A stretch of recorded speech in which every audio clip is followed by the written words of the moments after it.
নমস্কার, আবহাওয়া কেন্দ্র আগরতলা থেকে প্রচারিত ত্রিপুরার দৈনিক আবহাওয়া বার্তায় 4 সেপ্টেম্বর 2024 আমি অদিতি চৌধুরী আপনাদের স্বাগত জানাচ্ছি। প্রথমেই আমরা দেখে নেব গত 24 ঘন্টার জেলা ভিত্তিক বৃষ্টিপাত। গত 24 ঘন্টায় ত্রিপুরার দক্ষিণ জেলায় মাঝারি বৃষ্টিপাত, গোমতী ও ঊনকোটি জেলায় হালকা বৃষ্টিপাত, পশ্চিম ধলাই ও উত্তর জেলায় অতি হালকা বৃষ্টিপাত এবং বাকি সব জেলায় শুষ্ক আবহাওয়া পরিলক্ষিত হয়। গত 24 ঘন্টায় ত্রিপুরাতে বর্ষা দুর্বল ছিল। এরপরে গত 24 ঘন্টার তাপমাত্রা।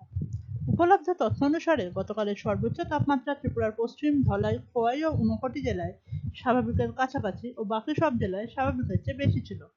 গতকালের সর্বোচ্চ তাপমাত্রা রেকর্ড করা হয়েছে 33.8 ডিগ্রি সেলসিয়াস কৈলাসহরে। উপলব্ধ তথ্য অনুসারে গতকালের সর্বনিম্ন তাপমাত্রা ত্রিপুরার সব জেলায় স্বাভাবিকের কাছাকাছি ছিল। গতকালের সর্বনিম্ন তাপমাত্রা রেকর্ড করা হয়েছে 23.4 ডিগ্রি সেলসিয়াস কমলপুরে। এরপর আগামী 24 ঘন্টার জন্য আবহাওয়ার আভাস।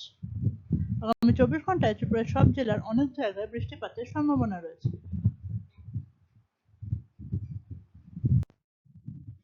আগামী 24 ঘন্টার জন্য সতর্কবার্তা।